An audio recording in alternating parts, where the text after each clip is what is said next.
എല്ലാ പ്രിയപ്പെട്ട ഉദ്യോഗാർത്ഥികൾക്കും learn to കോൺകറിലേക്ക് സ്വാഗതം. പാഠപുസ്തകങ്ങളിലെ പ്രധാന ക്വസ്റ്റ്യൻസ് ആണ് ഇന്നത്തെ വീഡിയോയിൽ ഉൾക്കൊള്ളിച്ചിരിക്കുന്നത്. ക്ലാസ്സുകൾ ഇഷ്ടമാവുകയാണെങ്കിൽ ചാനൽ സബ്സ്ക്രൈബ് ചെയ്യുക, നിങ്ങളുടെ ഫ്രണ്ട്സിന് വേണ്ടി ഷെയർ ചെയ്ത് കൊടുക്കുക. നമുക്ക് ക്ലാസ്സിലേക്ക് കടക്കാം. ഒന്നാം സ്വാതന്ത്ര്യ സമരകാലത്ത് ഫൈസാബാദിലെ കലാപത്തിന് നേതൃത്വം നൽകിയത് ആര്? ഒന്നാം സ്വാതന്ത്ര്യ സമരകാലത്ത് ഫൈസാബാദിലെ കലാപത്തിന് നേതൃത്വം നൽകിയത് ആരാണ്? മൗലവി അഹമ്മദുള്ള. മറ്റ് കലാപസ്ഥലങ്ങളും നേതാക്കളുമാണ് പറയുന്നത്. ഡൽഹി ബഹദൂർ ഷാ രണ്ടാമൻ. ഡൽഹിയിൽ കലാപത്തിന് നേതൃത്വം നൽകിയത് ബഹദൂർ ഷാ രണ്ടാമൻ. ഝാൻസി റാണി ലക്ഷ്മിഭായി. ലക്നൗ ബീഗം ഹസ്രത്ത് മഹൽ. കാൺപൂർ നാനാ സാഹേബ് താന്തിയ തോപ്പി. രണ്ടുപേരാണ്. കാൺപൂർ നാനാ സാഹേബ് താന്തിയ തോപ്പി.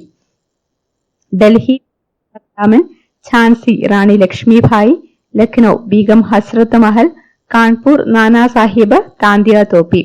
ഫൈസാബാദിലെ കലാപത്തിന് നേതൃത്വം നൽകിയത് മൗലവി അഹമ്മദുള്ള. ഇന്ത്യൻ നാഷണൽ കോൺഗ്രസിന്റെ ആദ്യ സമ്മേളനത്തിൽ പങ്കെടുത്ത പ്രതിനിധികളുടെ എണ്ണം എത്ര? ഇന്ത്യൻ നാഷണൽ കോൺഗ്രസിന്റെ ആദ്യ സമ്മേളനത്തിൽ പങ്കെടുത്ത പ്രതിനിധികളുടെ എണ്ണം 72. 1885 ഇന്ത്യൻ നാഷണൽ കോൺഗ്രസ് രൂപവൽക്കരിച്ചത്. 1885 ഡിസംബറിൽ ബോംബെയിൽ വെച്ചാണ് ഇന്ത്യൻ നാഷണൽ കോൺഗ്രസ് രൂപവൽക്കരിച്ചത്. 1885 മുതൽ 1947 സ്വാതന്ത്ര്യം ലഭിക്കും വരെ ബ്രിട്ടീഷ് വിരുദ്ധ സമരങ്ങൾക്ക് നേതൃത്വം നൽകിയത് ഇന്ത്യൻ നാഷണൽ കോൺഗ്രസ് ആണ്. 1885 ഡിസംബറിൽ രൂപവൽക്കരിച്ചു. 1947 സ്വാതന്ത്ര്യം ലഭിക്കുന്നതുവരെ ബ്രിട്ടീഷ് വിരുദ്ധ സമരങ്ങൾക്ക് നേതൃത്വം നൽകി. 1905 ബംഗാൾ വിഭജനം നടത്തിയത് ആര്? 1905 ബംഗാൾ വിഭജനം നടത്തിയത് ആരാണ്? കഴ്സൺ പ്രഭുവാണ് 1905 ബംഗാൾ വിഭജനം നടത്തിയത്. ഇന്ത്യൻ ദേശീയ പ്രസ്ഥാനത്തിന്റെ നഴ്സറി എന്നറിയപ്പെടുന്ന സ്ഥലമാണ് ബംഗാൾ. ഇന്ത്യൻ ദേശീയ പ്രസ്ഥാനത്തിന്റെ നഴ്സറി എന്നറിയപ്പെടുന്ന പ്രദേശമാണ് ബംഗാൾ. എന്തുകൊണ്ടാണ് ബംഗാൾ ഇന്ത്യൻ ദേശീയ പ്രസ്ഥാനത്തിന്റെ നഴ്സറി എന്നറിയപ്പെടുന്നത്? ദേശീയ പ്രസ്ഥാനത്തിന്റെ ആദ്യകാല നേതാക്കളിൽ ഭൂരിഭാഗം പേരും ബംഗാളിൽ നിന്നുള്ളവരായതാണ് ഇതിന് കാരണം.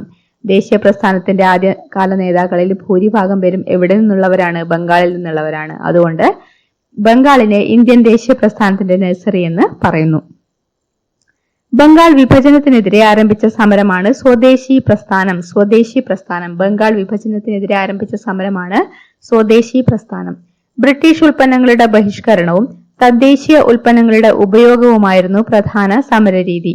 സ്വദേശി പ്രസ്ഥാനത്തിന്റെ പ്രധാന സമരരീതി എന്തായിരുന്നു? ബ്രിട്ടീഷ് ഉൽപ്പന്നങ്ങളുടെ ബഹിഷ്കരണം, തദ്ദേശീയ ഉൽപ്പന്നങ്ങളുടെ ഉപയോഗം എന്നിവയായിരുന്നു സ്വദേശി പ്രസ്ഥാനത്തിന്റെ പ്രധാന സമരരീതി. ബംഗാളിലെ ബംഗാളി കെമിക്കൽ സ്റ്റോർ, മഹാരാഷ്ട്രയിലെ ടാറ്റ ഇരുമ്പുരുക്ക് കമ്പനി, തമിഴ്നാട്ടിലെ സ്വദേശി സ്റ്റീം നാവിഗേഷൻ കമ്പനി എന്നിവ ഇക്കാലത്ത് തുടങ്ങിയവയാണ്. ബംഗാളിലെ ബംഗാളി കെമിക്കൽ സ്റ്റോർ, മഹാരാഷ്ട്രയിലെ ടാറ്റ ഇരുമ്പുരുക്ക് കമ്പനി, തമിഴ്നാട്ടിലെ സ്വദേശി സ്റ്റീം നാവിഗേഷൻ കമ്പനി എന്നിവ ഇക്കാലത്ത് തുടങ്ങിയവയാണ്. കപ്പലോട്ടിയ തമിഴൻ എന്നറിയപ്പെടുന്നത് ആര്? കപ്പലോട്ടിയ തമിഴൻ എന്നറിയപ്പെടുന്നത് ആരാണ്? വി.ഒ. ചിദംബരം പിള്ള. കപ്പലോട്ടിയ തമിഴൻ വി.ഒ. ചിദംബരം പിള്ള. തമിഴ്നാട്ടിൽ സ്വദേശി പ്രസ്ഥാനത്തിന് നേതൃത്വം കൊടുത്ത വ്യക്തിയാണ് വി.ഒ. ചിദംബരം പിള്ള. തമിഴ്നാട്ടിൽ സ്വദേശി പ്രസ്ഥാനത്തിന് നേതൃത്വം കൊടുത്ത വ്യക്തിയാണ് വി.ഒ. ചിദംബരം പിള്ള. തൂത്തുക്കുടി ആസ്ഥാനമാക്കി 1906 സ്റ്റീം നാവിഗേഷൻ കമ്പനി ആരംഭിച്ചു. തൂത്തുക്കുടി ആസ്ഥാനമാക്കി 1906 അദ്ദേഹം സ്റ്റീം നാവിഗേഷൻ കമ്പനി ആരംഭിച്ചു. പ്രാദേശിക കച്ചവടക്കാരിൽ നിന്ന് പിരിച്ചെടുത്ത 6 ലക്ഷം രൂപ മുടക്കിയാണ് തുടങ്ങിയത്. 1906 തൂത്തുക്കുടി ആസ്ഥാനമാക്കിയിട്ട് സ്റ്റീം നാവിഗേഷൻ കമ്പനി ആരംഭിച്ചത് ആരാണ്? വി.ഒ. ചിദംബരം പിള്ളയാണ്. അദ്ദേഹമാണ് കപ്പലോട്ടിയ തമിഴൻ എന്ന് അറിയപ്പെടുന്നത് വി.ഒ. ചിദംബരം പിള്ളയാണ്. തമിഴ്നാട്ടിൽ സ്വദേശി പ്രസ്ഥാനത്തിന് നേതൃത്വം കൊടുത്ത വ്യക്തിയാണ് വി.ഒ. ചിദംബരം പിള്ള. പ്രാദേശിക കച്ചവടക്കാരിൽ നിന്ന് പിരിച്ചെടുത്ത 6 ലക്ഷം രൂപ മുടക്കിയാണ് അദ്ദേഹം സ്റ്റീം നാവിഗേഷൻ കമ്പനി ആരംഭിച്ചത്. എന്നാണ് സ്റ്റീം നാവിഗേഷൻ കമ്പനി ആരംഭിച്ചത്? 1906 തൂത്തുക്കുടി ആസ്ഥാനമാക്കിയിട്ടാണ് സ്റ്റീം നാവിഗേഷൻ കമ്പനി ആരംഭിച്ചത്. ബാലഗംഗാധര തിലകനെ ഇന്ത്യൻ അസ്വസ്ഥതയുടെ പിതാവ് എന്ന് വിശേഷിപ്പിച്ചത് ആര്? ബാലഗംഗാധര തിലകനെ ഇന്ത്യൻ അസ്വസ്ഥതയുടെ പിതാവ് എന്ന് വിശേഷിപ്പിച്ചത് വാലന്റൈൻ ഷിറോൾ. ബ്രിട്ടീഷ് പത്രപ്രവർത്തകനും ചരിത്രകാരനുമാണ് വാലന്റൈൻ ഷിറോൾ. ആരാണ് വാലന്റൈൻ ഷിറോൾ? ബ്രിട്ടീഷ് പത്രപ്രവർത്തകനും ചരിത്രകാരനുമാണ് വാലന്റൈൻ ഷിറോൾ. സ്വാതന്ത്ര്യം എന്റെ ജന്മാവകാശമാണ്, ഞാനത് നേടുക തന്നെ ചെയ്യും എന്ന് പറഞ്ഞ തിലകൻ ദേശീയ പ്രസ്ഥാനത്തെ ശക്തിപ്പെടുത്തുന്നതിൽ നിർണായക പങ്ക് വഹിച്ചു. സ്വാതന്ത്ര്യം എന്റെ ജന്മാവകാശമാണ്, ഞാനത് നേടുക തന്നെ ചെയ്യും. ആരുടെ വാക്കുകളാണ്? ബാലഗംഗാധര തിലകന്റെ വാക്കുകളാണ്. ബാലഗംഗാധര തിലകൻ, ലാലാ ലജ്പത് റായ്, ബിപിൻ ചന്ദ്രപാൽ എന്നിവർ ലാൽ പാൽ ബാൽ എന്ന് അറിയപ്പെട്ടു. ബാലഗംഗാധര തിലകൻ, ലാലാ ലജ്പത് റായ്, ബിപിൻ ചന്ദ്രപാൽ എന്നിവർ ലാൽ പാൽ ബാൽ എന്ന് അറിയപ്പെട്ടു. ഇന്ത്യൻ അസ്വസ്ഥതയുടെ പിതാവ് എന്ന് വിശേഷിപ്പിക്കപ്പെടുന്നത് ആരാണ്? ബാലഗംഗാധര തിലകാണ് ഇന്ത്യൻ അസ്വസ്ഥതയുടെ പിതാവ് എന്ന് വിശേഷിപ്പിക്കപ്പെടുന്നത്.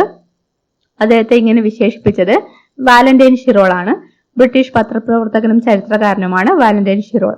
സ്വാതന്ത്ര്യം എന്റെ ജന്മാവകാശമാണ്, ഞാനത് നേടുക തന്നെ ചെയ്യുമെന്നത് ബാലഗംഗാധര തിലകിന്റെ വാക്കുകളാണ്. ദേശീയ പ്രസ്ഥാനത്തെ ശക്തിപ്പെടുത്തുന്നതിൽ അദ്ദേഹം നിർണായക പങ്ക് വഹിക്കുകയുണ്ടായി. അതുപോലെ ലാൽ പാൽ ബാൽ എന്ന കൂട്ടുകെട്ടിലെ ആൾക്കാർ ആരൊക്കെയാണ്? ബാലഗംഗാധര തിലകൻ, ലാലാ ലജ്പത് റായ്, ബിപിൻ ചന്ദ്രപാൽ എന്നിവരാണ് ലാൽ പാൽ ബാൽ എന്ന് അറിയപ്പെടുന്നത്. ഏഷ്യാറ്റിക് സൊസൈറ്റിയുടെ സ്ഥാപകൻ. ഏഷ്യാറ്റിക് സൊസൈറ്റിയുടെ സ്ഥാപകൻ വില്യം ജോൺസ്.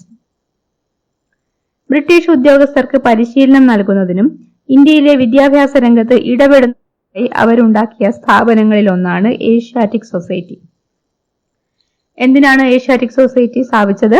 ബ്രിട്ടീഷ് ഉദ്യോഗസ്ഥർക്ക് പരിശീലനം നൽകുന്നതിന് വേണ്ടി, അതുപോലെ ഇന്ത്യയിലെ വിദ്യാഭ്യാസ രംഗത്ത് ഇടപെടുന്നതിനും കൂടി വേണ്ടിയാണ് ഏഷ്യാറ്റിക് സൊസൈറ്റി സ്ഥാപിച്ചത്. സ്ഥാപകൻ വില്യം ജോൺസ്.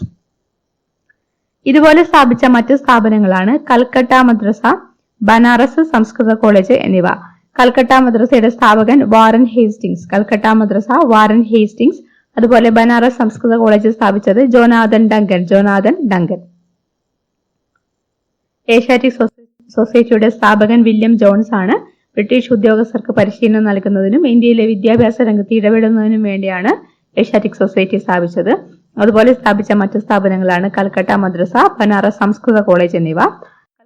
കൽക്കട്ട മദ്രസ സ്ഥാപിച്ചത് വാറൻ ഹേസ്റ്റിംഗ്സും ബനാറസ് സംസ്കൃത കോളേജ് സ്ഥാപിച്ചത് ജോനാഥൻ ഡങ്കനുമാണ്. രക്തത്തിലും വർണ്ണത്തിലും ഇന്ത്യക്കാരും അഭിരുചിയിലും അഭിപ്രായത്തിലും ധാർമ്മികതയിലും ബുദ്ധിയിലും ഇംഗ്ലീഷുകാരുമായ ഒരു വർഗത്തെ സൃഷ്ടിക്കുകയാണ് നമ്മുടെ ലക്ഷ്യം.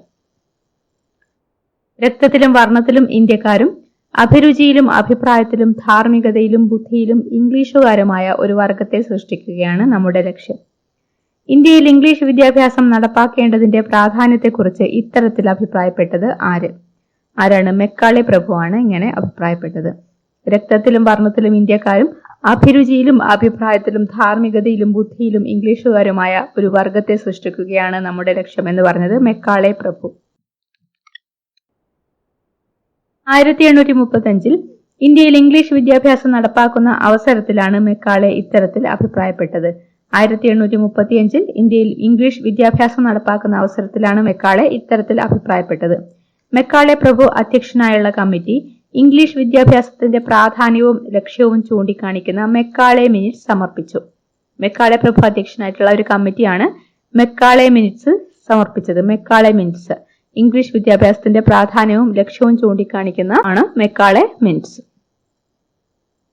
ഇത്രയുമാണ് ഈ ഒരു ക്ലാസ്സിൽ ഉൾക്കൊള്ളിച്ചിരിക്കുന്നത്. നമുക്ക് മറ്റൊരു ക്ലാസ്സുമായിട്ട് വീണ്ടും കാണാം. Thank you for watching.